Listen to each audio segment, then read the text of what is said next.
also a member of the Global Music Advisory Board for EarthPercent, and has worked with artists and managers worldwide to build sustainable and meaningful careers. And with her, we're going to have two panelists, Micha Fritz and Cathy Runciman. Micha Fritz is co-founder of Viva con Agua, a social movement using creativity and music to bring clear water across to access communities worldwide. And Cathy Runciman is the manager director of EarthPercent, the climate initiative funded by Brian Eno, mobilizing the music industry to fund environmental action. For the panel, you can make questions online. There's also going to be a QR code there.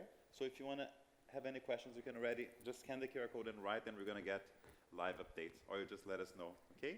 So welcome to the stage, please, Golsha Gavami, Micha Fritz, and Cathy Runciman.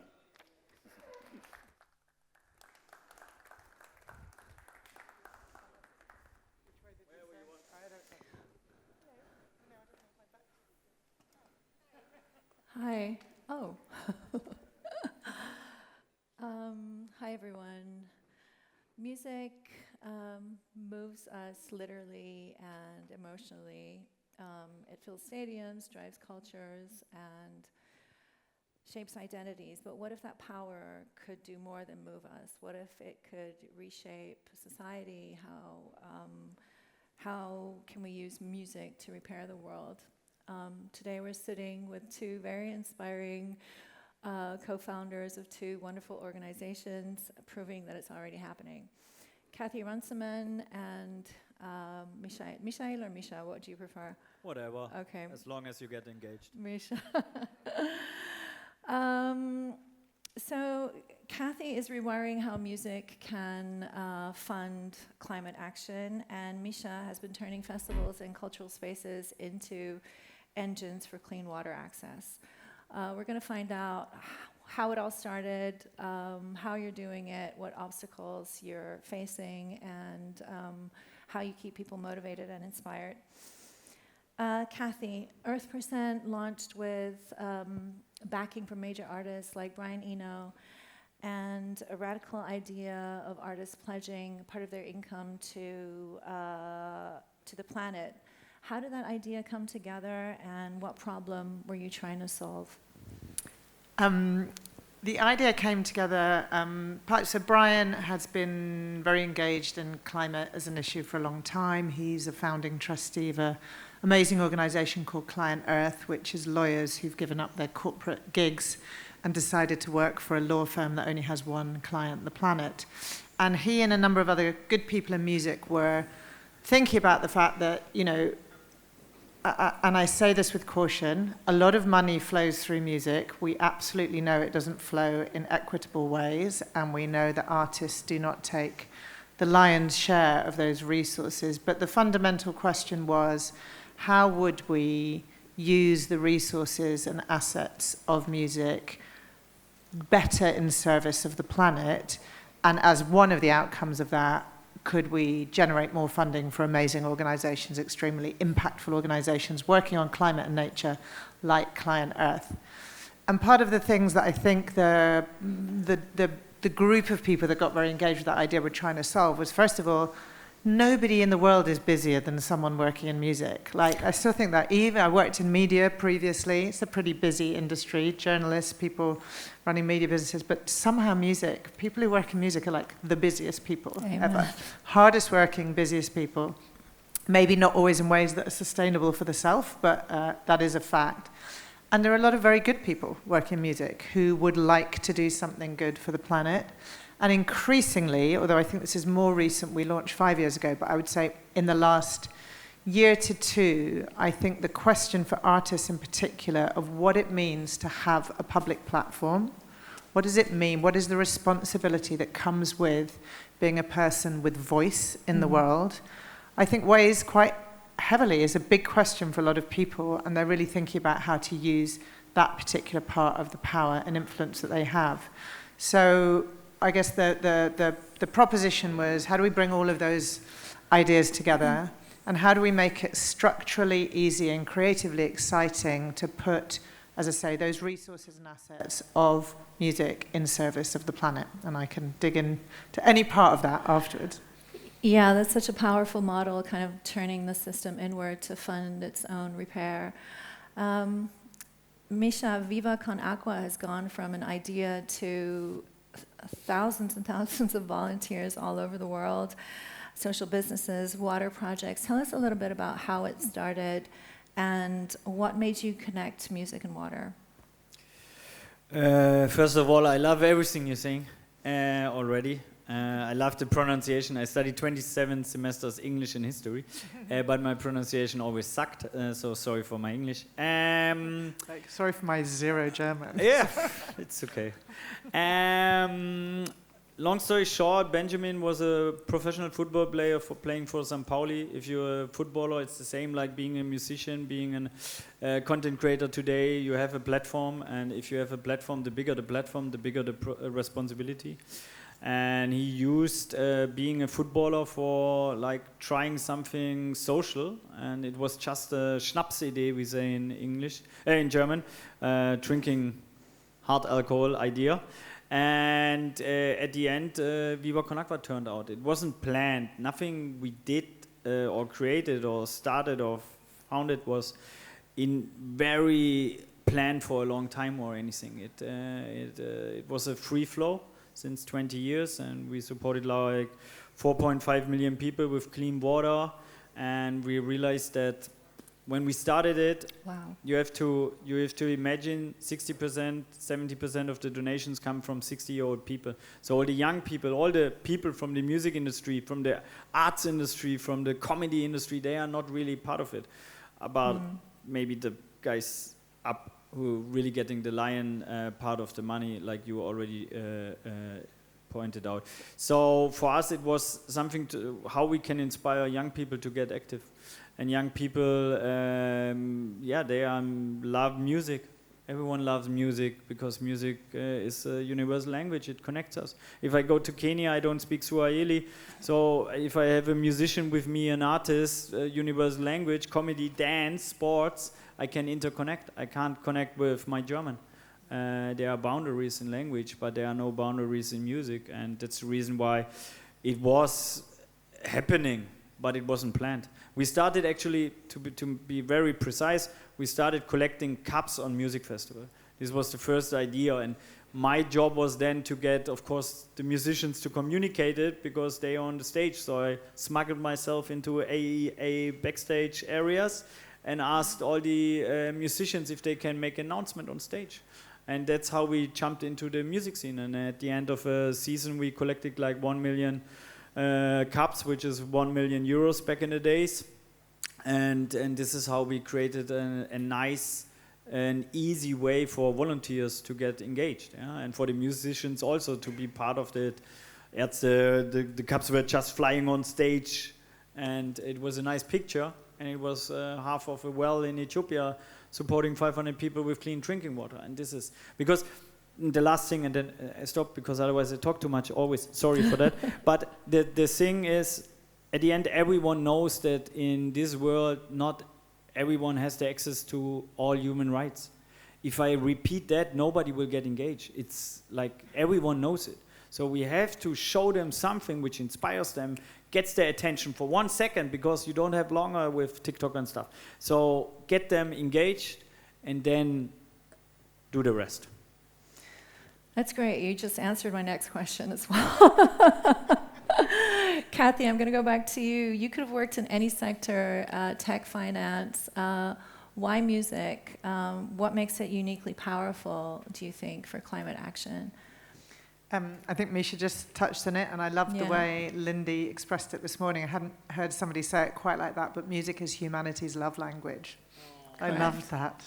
And I'm stealing it, and I will always say thanks, Lindy, for saying that. Me too. It's really beautiful, but it's true. And I think there has to be a moment in conversations like this to recognize the gravity of the situation that we're in. We are really maybe the last generation who has an opportunity to decide how catastrophic certain things are going to be, and I don't think we can look away from that. And despite all the incredible efforts of so many people in the world, you know, we are not solving inequality, and we are making many things worse.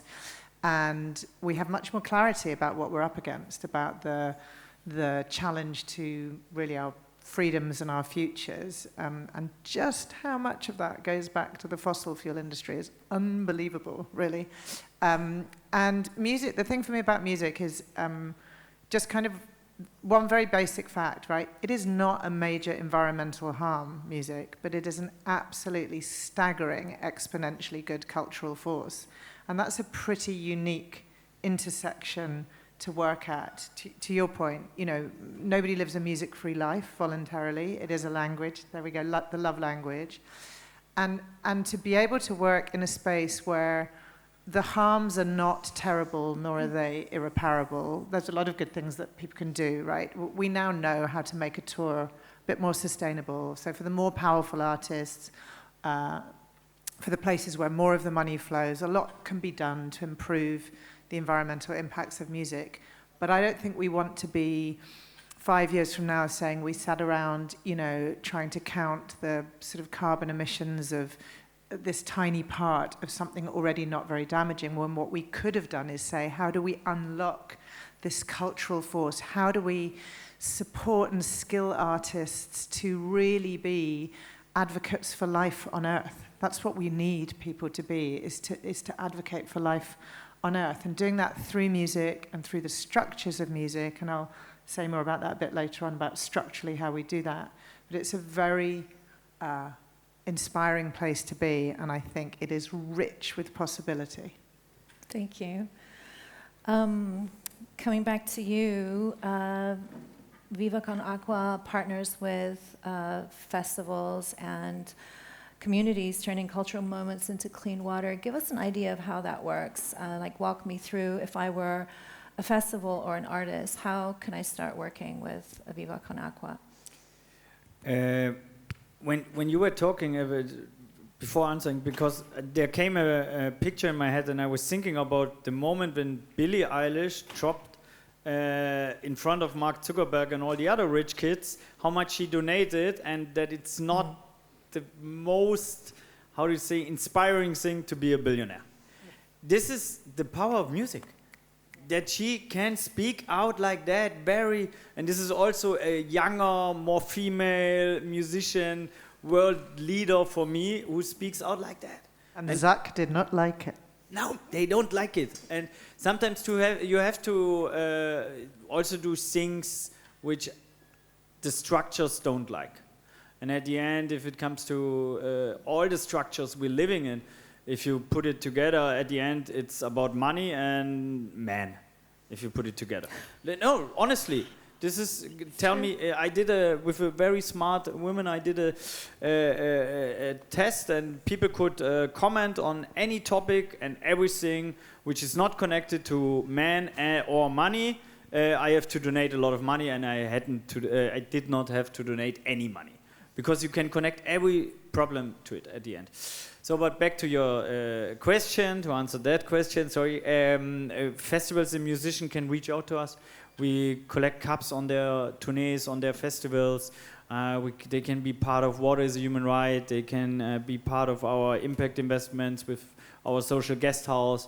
They can write a song for Viva con Agua, just a beautiful way you did it with the nature, give it a voice.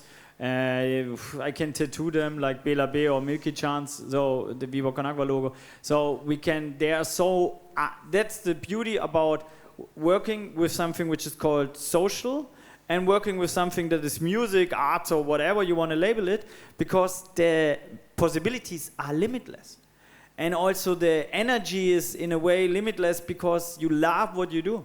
No musician starts because of the fucking industry at the end, or because of making money, because they start because of something different. The same with football or sports or all the things, yeah? They start because of the beauty, and then sometime the industry hits, and that's the reason why you have to restructure the industry, rethink it, recreate it, and create another atmosphere in, and also other structures in the industry, so that it's more for all the people and not just 1%.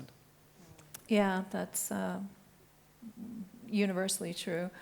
What are some of the examples of some of the best success stories that you were able to achieve with Viva con Agua? Oh yeah, the best. It's always the best.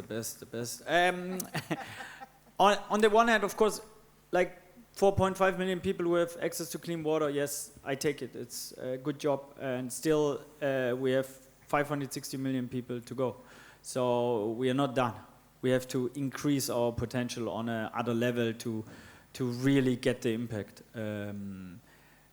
I think the best job Viva con Agua in a way created is the understanding that you can create a company that doesn't belong to you. Mm-hmm. I don't own Viva con Agua at all. I can get, if I say bullshit here, I can get kicked out tomorrow. And this is good. And I don't think ownership makes anything better. You don't own your kids. You don't own your wife. You don't own your water. You don't own nature. You don't own anything. So give away the ownership and give it to the people and to the nature back. And I think this would change the whole world. And unfortunately, there are not very many examples of purpose economy. How do you call it? I mean, there's the Robert Bosch, very big company in Germany. 96% goes to the foundation. But they do a shitty marketing. Nobody knows about it. Everyone should know about it. And of course, because at the end, the other... let's call him devil or whatever, the Elon, yeah? He's always in the room, yeah? I mean, you need a counterpart to him. You need somebody who's like showing, okay, and Billy did it with, but she's not on the same level money-wise. Don't get me wrong, on other levels, she's way above what they will ever reach, but I think this is really part of, if you ask me what I think Viva con Agua achieved, is that you can create companies that don't belong to the people, but belongs to all the people.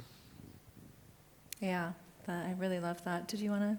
Yeah, I mean, I think you're touching on so many important things that we have this tension of, you know, what is the music industry, this relatively recent invention, right, compared to the life of music. So there was music before there was language. I believe that's still a little bit of a debate. But, you know, we were obviously hearing music because we were hearing the sounds of nature, which has melody and it has tempo and it has rhythm.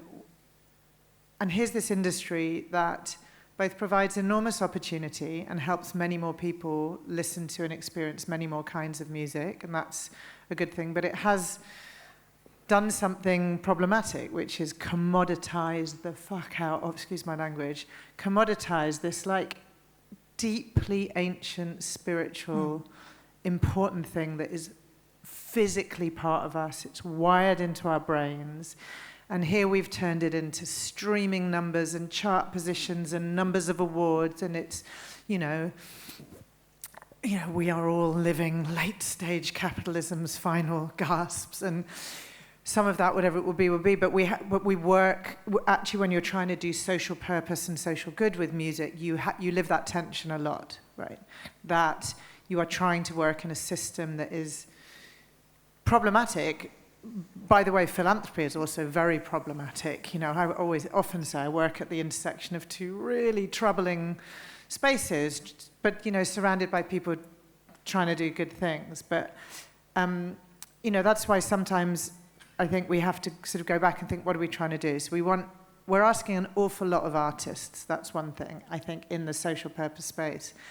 And one of the things I think is we can't really be expecting artists to be like the spokespeople, the advocates, the cultural influencers, the ones who then have to change their entire setup. And then, by the way, they should be the ones to give their money away. That's too much. Like, the industry has to come in alongside, either voluntarily or because artists really put the pressure on them, or because society will start to put a lot of pressure on them, and we can see a lot of anxiety in and around the streaming space and people's relationship with the major platforms, and understanding the other things that people finance or try to, you know, put their money into. These are difficult spaces, but I also think it's really important to try to make doing good, purpose-driven work, make it relatively easy, and I think that's been a big part of what you've done, right? And maybe you pick up on that afterwards.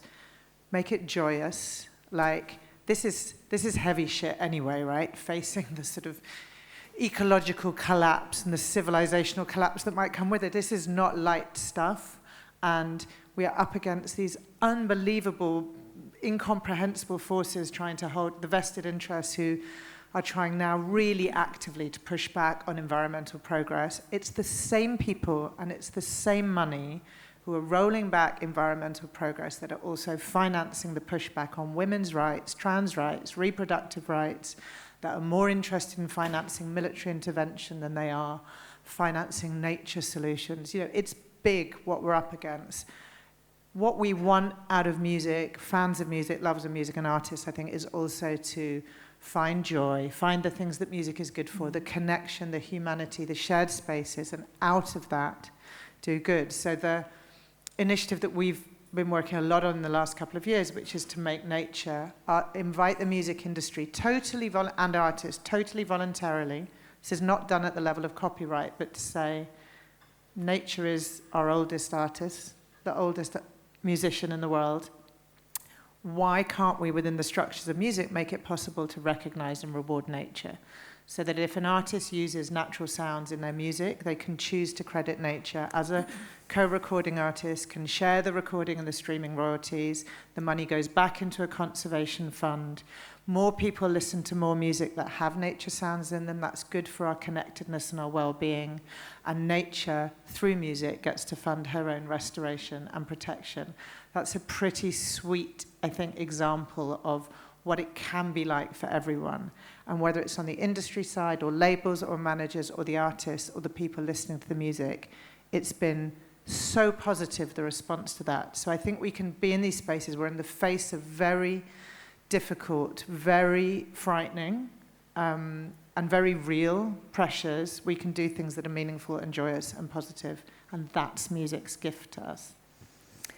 I love this concept. It's such a genius idea. I love it so much. And every time I speak to someone about it, everyone, you just see their eyes just kind of like start sparkling. It's so simple and so... I should have said, sorry, it's called Sounds Right, the initiative. Just, I'm really bad at doing Sounds the marketing. Right. Yeah. It's called Sounds Right. We do it in partnership with the Museum for the United Nations and about 20 other organizations across music. So it's a big family of partners. I wanted to ask, EarthPercent's model obviously needs buy-in from artists, managers, labels, everyone who has their finger on the flow of money.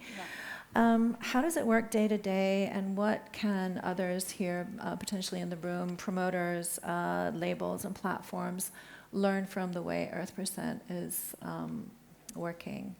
I think the invitation is to say, what would it mean, what would the music industry and the music space feel like if we took seriously the following three ideas, that the earth can be an artistic collaborator, the earth or nature, frame that how you want, that the earth can be an industry stakeholder, and that the earth can be a beneficiary of music's power. And if you take those three big ideas, there's space for absolutely everybody. There's something that everybody can do to bring the earth in, as I say, as a beneficiary, a collaborator, or a stakeholder. So I don't really separate what can it be with a promoter? Well, there's many ways that the earth can show up in the world of promotion and live and touring. What does it mean in recording? One option is make nature a recording artist. Yeah. One is we have another initiative called The Earth is Your Co-Writer, which has made it possible for songwriters to give a credit to the earth. And again, all of the systems, all of the PROs, all of the copyright will tell you can't do this stuff. Can't be done. That's always the starting point. Can't be done. It can be done. It can be done. And we're very careful about things like this. Like copyright is a real issue. None of us in this room yet know if AI is the end of copyright as we know it. Maybe 3 years from now we couldn't. So many parts of this conversation will be very different. But you can invite people to do things that are creative and meaningful.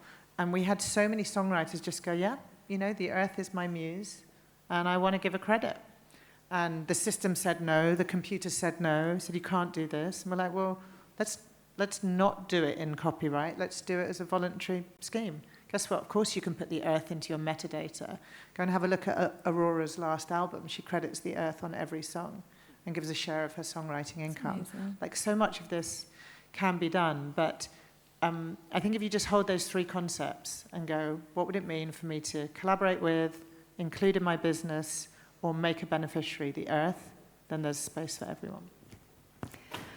So both of your models show what happens when impact becomes part of your operating system and not an add-on. How do you think we can turn that mindset into something that's more industry-wide? Micha, the music industry is really great at one-off gestures, benefit concerts, charity singles, and so on, but you've built a real ecosystem. What can others learn about moving from projects to real infrastructure? How did you turn the idea into something that is like such a big movement? At the end, it's consistency and a lot of work. That's the reason why I got Augenrande like that. But I want to go into one point you added on, like at the end, it's what you said about philanthropical, that it's very, I don't know, but it's not always right. The system, and there's the saying, pay your taxes, then you don't need philanthropy. At least in the US, it's very different than in Germany. It's another topic with the taxes here, but so I really think at the end in Germany you say there's sozialer Wohnungsbau, social construction, housing, social housing. Mm-hmm. Yeah. But that implies that there's also antisocial. And why is the antisocial happening? And why is it existing in every industry? If you go into health industry, if you go in car industry, if you go in education industry, always the antisocial is the normal one. And the social one, I got invited as the clown then in all the bubbles of startup economy and how do you say, economics and there's also the one guy we invite, he's like the social business clown and blah, blah, blah. But this should be the normal. This should be the normal. So I think we have to really reframe how we think about everything, about all the structures we created. Because it's so unconnected with what you always come back to, Mother Earth. And so, and the more unconnected and disconnected we are as human beings and as humanity, the more shit we produce. So I think it's a reconnection on all levels, which is necessary. Cathy, from EarthPercent side, what do you think needs to shift to make impact part of what Micha was just saying, kind of like business as usual for everybody, for more people than like what we see now? I think part of the sort of this kind of intense commoditization of music has lost something which to me, like people got scared of music being political, but it is like, it's inherently political. I mean, everything is political. Big P or little p, however you want to say it. But like music has been part of the social fabric and therefore the politics of our world for as long as there's been a music industry, that's for sure. Yeah. I'm not an anthropologist, so I won't try to go much further back than that. But I think like that recognition, and it goes hand in hand with what I was saying earlier, that I think artists really feel now this responsibility of having a voice and having a platform. And I think the industry has spent quite a long time trying to squash that recently and be like, almost as if every label just thinks, God, I hope my biggest selling artist doesn't have a cause that they want to support. Please just kind of keep your head down. I think certain things become intolerable for artists, actually. And, I know this can be a very sensitive topic, but I mean, in the UK, we reached a tipping point earlier in the year where more artists, it was more important to speak out on what was happening in Gaza than to stay silent, regardless of what your record label told you. And regardless of many of the pressures and sensitivities within the systems and structures of music, for a lot of artists, it was like, this is an intolerable thing. And I have a voice, and it takes kind of collective courage. It takes a moment where people look around and they think I'm not alone and there are other people standing alongside me, and then the sort of dam breaks. I think we haven't had that moment on climate in a way that is really challenging if you do the work that I do, that somehow it doesn't really have a face, or we can't bear it, or the science is so bad and we can't cope with any more facts, and but it's very hard to know what the moment might be, but there's something happening, and maybe it connects a lot to issues like water. The sort of cut-through issues now, I think, that could really bring everyone in music together around the sort of planetary crisis are these big things. It's breathing clean air. It's having water. And water is going to become an issue for everyone. It doesn't matter how comfortable anybody thinks that they are or how safe and nice their life is. Water will be an issue for you one way or another, because there's going to be too much of it or not enough of it in your life. The cut-through human health issues, I think people are just starting to understand what's happening, right?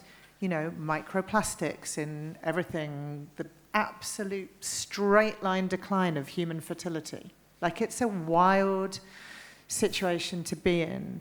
But I think something happens that for artists, they understand that they can be part of something, that there's strength and safety in numbers, that for the industry, they can't keep a lid on their artist's voice, both within the music and beyond the music, that the art will always reflect the times. I don't really think you have to finance propaganda. I think that the art will reflect the times. The number of young artists, of like incredible emerging talent, that now come to us and go, I was like looking for my home.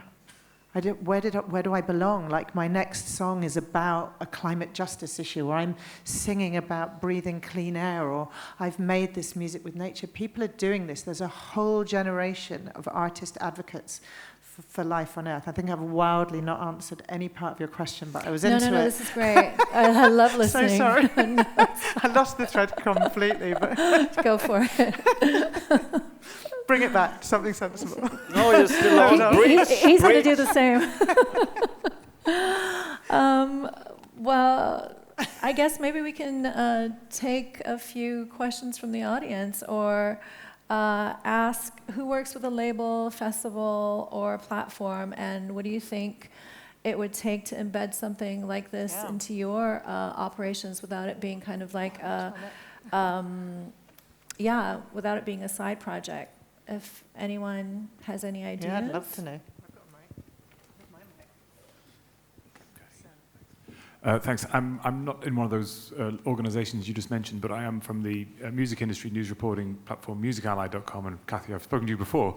I wanted to ask a question about what you last spoke about, which is this artists using their voice, which is, Micha, you spoke about with Billie Eilish as well, and feels you've noted this change where artists have started using that platform more, and I'm interested in scratching the surface a bit on why it's taking longer for a sort of unified approach to doing this from an artist level. We see individual artists, Coldplay doing amazing work, of course, but it's almost like, what is holding back a sort of unified voice or message or something to get behind that sticks, where we do see that in other topics? I'll say a couple of things. I think there's so many things for people to care about. That's the first thing. It's not, it doesn't have to be your thing. First of all, only Coldplay is at Coldplay, and only Billie Eilish is Billie Eilish to some degree. I mean, the sort of the luxury and possibility to speak out doesn't make it easier to do. I think Billie is very brave and takes a lot of shit for what she does. And to be that young and that brave is a really, really big thing. But first of all, I think there are just so many things to care about in the world. And we're trying to build energy around the sort of planetary crisis, but other people will be doing it on human rights and other social justice issues. There's definitely a groundswell movement in the UK music scene now that I would pretty much call rock against fascism. We can call it what we want. There are politer names for it or less polite, but the idea of music as resistance is really coming up very fast for people. You can see the form of politics that we're teetering on in the UK, and musicians have a lot to say about that. And it's deep in the musical tradition, I think, to resist in lots of ways. But I mean, you talked about this idea of like a unified message. I don't know if it has to be a unified message. I would love, you know, we exist, EarthPercent partly exists to provide support for an artist who, if you do want to speak out on climate and nature issues, we can provide support, training, resources, strength and safety in numbers. We are a movement. And there will be other people doing that on other causes. And as I say, I think the starting point also has to be, I can remember speaking to, I don't know if it's the best example, but Robbie Williams' manager once. And he said, I get 50 charity requests a day. Yeah. And Robbie has always been very involved in like sports, sport relief. So he does a lot with sport and kids, and he does UNICEF. And yet he's got 2 big projects. And yet I get another 50 requests a day. Think what we're asking artists to do. You know, I just think we have to throw our doors open wide. We work with climate-concerned music industry professionals, artists at every level. And I also think we are overly obsessed. There's a lot of power in the world's biggest artists, but the movement will be from smaller, grassroots, emerging talent. Place for all of it. I want to add a little bit on that, because from the very beginning, a musician's role is to inspire people, get them dance, make laugh, make anything what music creates you. And then the structure comes. So our job is more to create a structure which is holistic. And the same, which you're saying, what we asked the artist, Robbie Williams, 50 charity offers a day, is the same happening in the football industry? No, not at all. No? Not, I mean, of course, a lot of them do something social. But how much they could, it's the biggest industry in the whole world. Imagine Ronaldo after a game and he lost. Nobody gives a shit about a football game, 90 minutes, and I love St. Pauli forever. But it doesn't matter to humanity at all. How much power would it have if a guy afterwards say, yeah, I didn't score the goal, but you know what's really hard is the climate crisis, or let's speak out against racism and stuff like that. This is the biggest industry in the world. Sometimes I think it's really like you expect so much from the music and the art, and then all the other industries, they can just fuck off. Like the same is with me. If I earn more than 10,000 euros, I would have a big debate. Coca-Cola can get rich and richer and rich by doing bullshit. So I think it's not so much about the industries that already inspire the world and give something back, although not everything is good, don't get me wrong, but it's more about the other industries who are really like the fossil oil energy industry. Come on, they're just doing bullshit the whole day.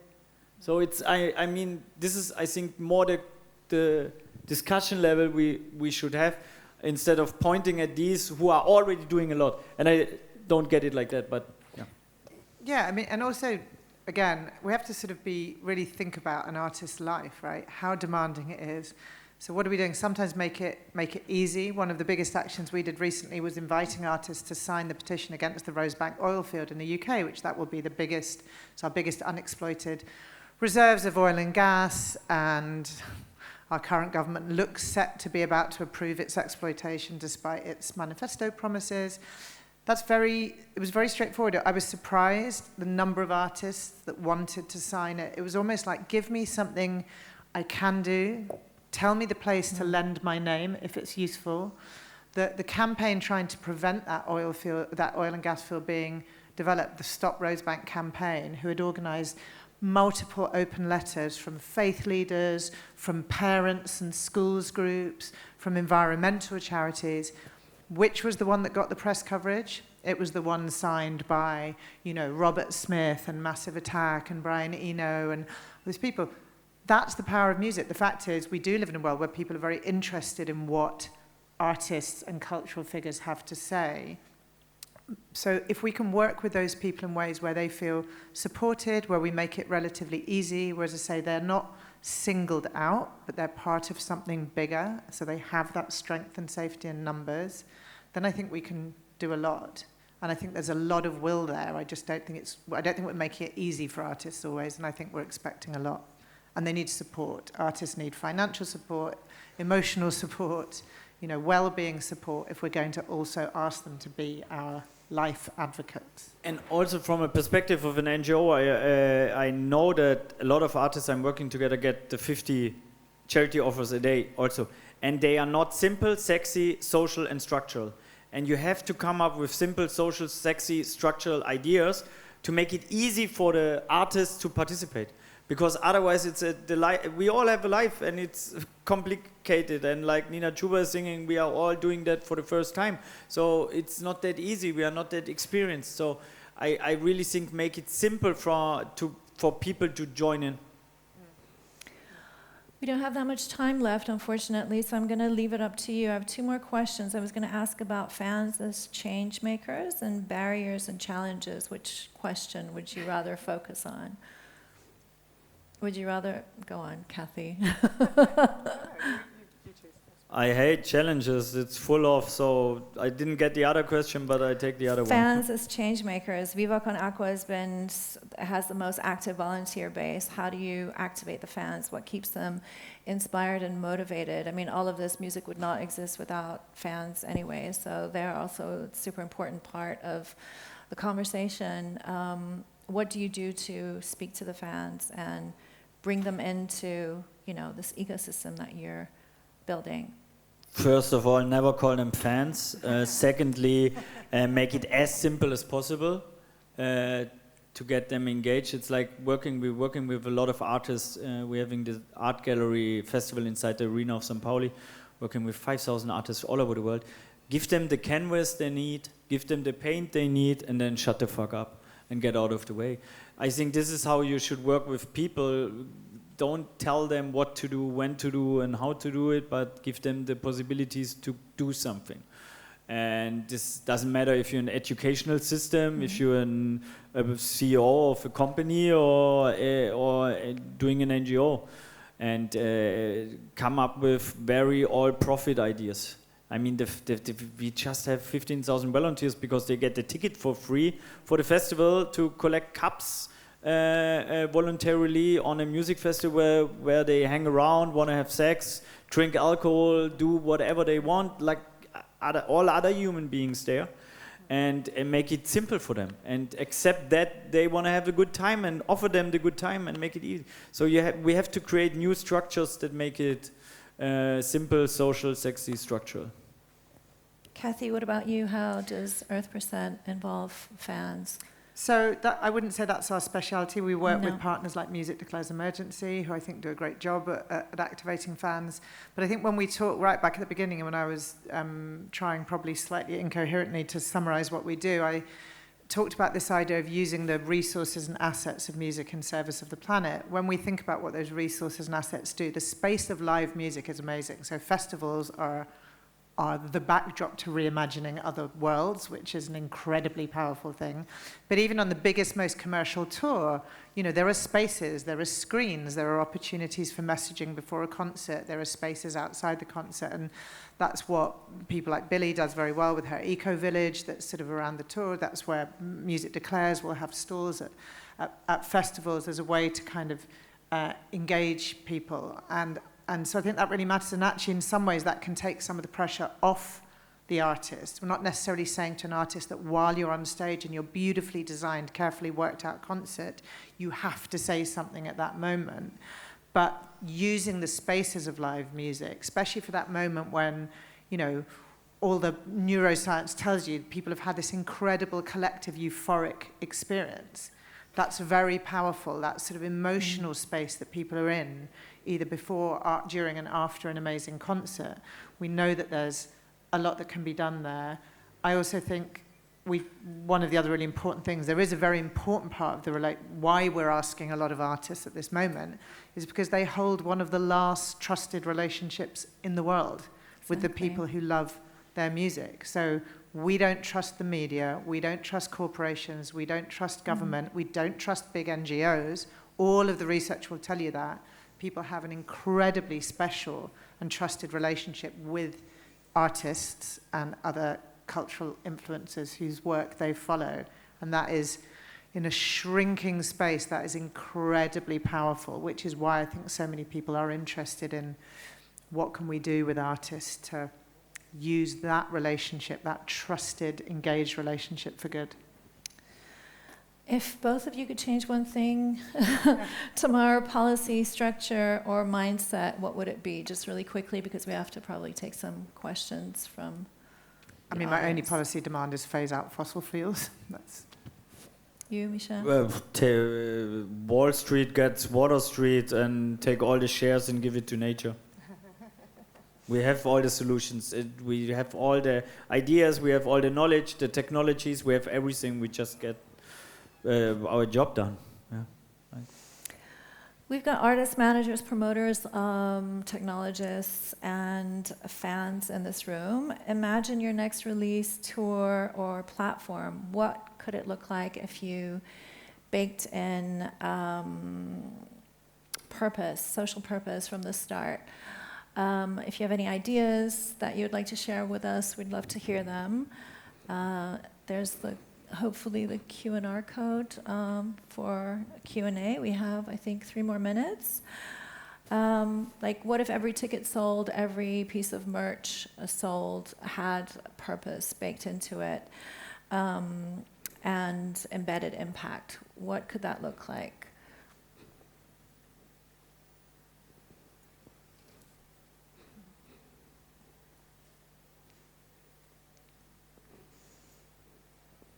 Anyone?